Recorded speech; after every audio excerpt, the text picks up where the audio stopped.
एक कहावत है कि राई भर नाता न कि ढेर सारा व्यवहार।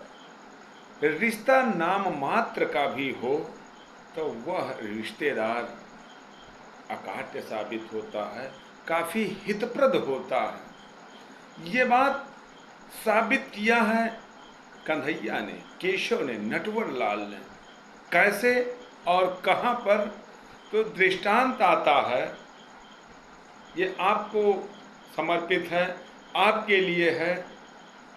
ये प्रसंग है जब कौरव अज्ञातवास के लिए पांडव को भेजते हैं कि आप 1 साल का अज्ञातवास भी 14 साल के अंतराल में आप पूरा करेंगे। तो 13 साल का वास था और 1 साल का अज्ञातवास था। तो अज्ञातवास पूर्ण करके पांडव जब हस्तिनापुर को वापस आते हैं, तो हस्तिनापुर वापस आने पर पांडव केशव को अपना शांति दूत बनाकर, प्रस्तावक बनाकर दुर्योधन के पास भेजते हैं। दुर्योधन के पास गए थे केशव कि आप पांडवों का साम्राज्य वापस कर दीजिए, किसी प्रकार के लड़ाई झगड़े की बात ही ना आवे। लेकिन दुर्योधन जिन भी दंभ में रहा हो, उसने केशव की बात मानने से इनकार कर दिया। अब इस पर एक गौर करने वाली बात है। भगवान कृष्ण ने, केशव ने, नटवरलाल ने दुर्योधन से कुपित होकर दुर्योधन को अपना विराट रूप दिखाया था। लेकिन अब दुर्योधन की आंखों पर जो लेंस लगा था, उस लेंस का पारितोषिक ये रहा कि विराट रूप दिखाने के बाद भी दुर्योधन को केशव का विराट रूप नहीं समझ में आया और वह उसी तरह केशव को तिरस्कृत कर देता है धृष्टता से कि मैं केशव पांडवों को सुई के नोक के बराबर का भूभाग भी कदापि नहीं दूंगा बिना युद्ध के। उनको युद्ध तो करना पड़ेगा। केशव निराश होकर वापस आते हैं तो अब इसी पर कहा जाता है, अगर रिश्तेदारी जिस तौर पर निभाई है केशव ने, ऐसा रिश्तेदार तो होना चाहिए या ऐसा मित्र होना चाहिए। कर्ण जैसा मित्र और केशव जैसा रिश्तेदार दुर्लभ है। केशव के रिश्ता निभाने का जो उपक्रम है, केशव को कूटनीति कहा जाता है। जितने बड़े कूटनीतिक केशव थे, शायद ही धरती पर कोई दूसरा कूटनीतिक निकला हो। और जब दुर्योधन से खफा होकर, कुपित होकर भगवान सभा को छोड़कर वापस आते हैं, तब केशव पहुंच जाते हैं। रास्ते में चलते हुए उनको शहर से दिख जाता है कर्ण। कर्ण के दिखने पर केशव अपनी रणनीति चलने लगते हैं। ये जो दुर्योधन है, इसने इस कर्ण की बदौलत, कर्ण के बलबूते पर ही तो युद्ध ठाना, दम भी इतना दिखा रहा है। मैं कर्ण को ही क्यों न फोड़ लूं? क्योंकि कर्ण ये कुंती पुत्र था, पांडवों का ज्येष्ठ भ्राता था। चूंकि कुंती अविवाहित थी, इस नाते कुंती ने इस नवजात बच्चे को गंगा की धार में छोड़ दिया था। तो अब केशव उसी को साधने की जुगत में लग जाते हैं। ये होता है नटवरलाल। ऐसा व्यक्ति, ऐसा कूटनीतिक व्यक्ति मिल जाए तो धरती पर आप विश्व विजेता कहलाने से आपको कोई रोक नहीं सकता है। अब भगवान कर्ण को साधने की जुगत से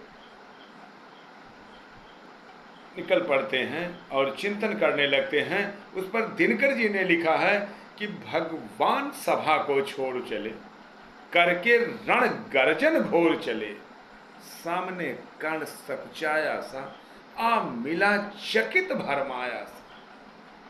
सामने कर्ण सकुचाया सा, आ मिला चकित भरमाया सा। हरि बड़े प्रेम से कर धर कर ले चढ़े उसे अपने रथ पर। रथ चला परस्पर बात चली, शमदम की टेढ़ी घात चली, शीतल हो हरि ने कहा है। शीतल हो हरि ने कहा है, अब शेष नहीं कोई उपाय। हो विवश हमें धन धरना है, क्षत्रिय समूह को मरना है। मैंने कुछ कितना कहा नहीं, विष व्यंग बाण तक सहा नहीं, पर दुर्योधन मतवाला है, कुछ नहीं समझने वाला है। चाहिए उसे बस रण केवल, सारी धरती की मरण केवल। ये केशव कर्ण से बता रहे हैं।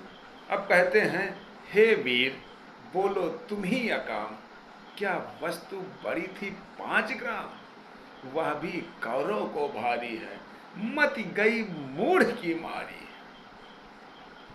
दुर्योधन को बोधूं कैसे, इस रण को अब रोधूं कैसे, सोचो क्या दृश्य विकट होगा। अब धमकाते हैं, आगे के बारे में दिखा रहे हैं कि सोचो क्या दृश्य विकट होगा, रण में जब काल प्रकट होगा। बाहर शोणित की तप्त धार, भीतर विधवाओं की पुकार, निर्शन विषन्न बिल्लाएंगे, बच्चे अनाथ चिल्लाएंगे। चिंता है मैं क्या और करूं, शांति को छिपा किशोर धरूं, सब राह बंद मेरे जाने, बस एक बात यदि तू माने। हाँ, एक बात यदि तू माने, तो शांति नहीं जल सकती है, सम्राग्नि अभी टल सकती है। बात तुझे धन्य है दुर्योधन, तू एकमात्र उसका जीवन, तेरे बल की है आस उसे, तुझसे जय का विश्वास उसे। तू संग न उसका छोड़ेगा, वह क्यों रण से मुंह मोड़ेगा। क्या अघटनीय घटना कराल। अब बता रहे हैं, अब कर्ण को साधने की जुगत से अब एक ऐसी घटना बता रहे हैं जिसको कर्ण ने पहली बार सुनी थी। क्या अघटनीय घटना कराल, तू प्रथा कुक्ष का प्रथम लाल। प्रथा कुंती, कुक्ष कोख, तू प्रथा कुक्ष का प्रथम लाल। वन सूत अनादर सहता है, कौरव के दल में रहता है, सर चाप उठाए 8 पहर, पांडव से लड़ने हो तत्पर। माँ का स्नेह पाया न कभी, सामने सत्य आया न कभी, किस्मत के फेरे में पड़कर पा प्रेम बसा दुश्मन के घर। निज बंधु मानता है पर को, कहता है शत्रु सहोदर को, कहता है शत्रु सहोदर को। पर कौन दोष इसमें तेरा, पर कौन दोष इसमें तेरा, अब कहा मान इतना मेरा। चल होकर संग अभी मेरे, हैं जहां 5 भ्राता तेरे, बिछड़े भाई मिल जाएंगे, हम मिलकर मोद मनाएंगे। कुंती का है तू तनय ज्येष्ठ, बलशील बुद्धि में परम श्रेष्ठ, मस्तक पर मुकुट धरेंगे हम। लालच दिखा रहे हैं, मस्तक पर मुकुट धरेंगे हम, तेरा अभिषेक करेंगे हम, आरती समोद उतारेंगे, सब मिलकर पांव पखारेंगे। पद त्राण भीम पहनाएगा, धर्माचित चमर डुलाएंगे, पहरे पर पार्थ प्रवर होंगे, सहदेव नकुल अनुचर होंगे, भोजन उत्तरा बनाएगी, पांचाली पान खिलाएगी। आहा क्या दृश्य सुभग होगा, रण में जब काल प्रकट होगा। आहा क्या दृश्य सुभग होगा, आनंद चमत्कृत जग होगा, सब लोग तुझे पहचानेंगे, असली स्वरूप में जानेंगे। खोई मणि को जब पाएगी, कुंती फूले न समाएगी, रण अनायास रुक जाएगा, कुरुराज स्वयं झुक जाएगा। संसार बड़े सुख में होगा, कोई न कहीं दुख में होगा, सब गीत खुशी के गाएंगे, तेरा सौभाग्य मनाएंगे। अब पुनः और लालच देते हैं कि कुरुराज समर्पण करता हूं, साम्राज्य समर्पण करता हूं, यश मुकुट मान सिंहासन ले, बस एक भीख मुझको दे दे। कौरव को तज रण रोक सके, भूखा हर भावी शोक सके। क्या ये इन पंक्तियों को सुनने के बाद कभी आपने महसूस किया है, ऐसा किसी के मित्र ने, ऐसा किसी के रिश्तेदार ने, ऐसा किसी के अपने सगे ने जिस तौर पर केशव ने कूटनीति, रणनीति या चाल चली थी या चाल चलने का असफल प्रयास किया था, किसी और ने कभी संभव हुआ है, कभी पाया?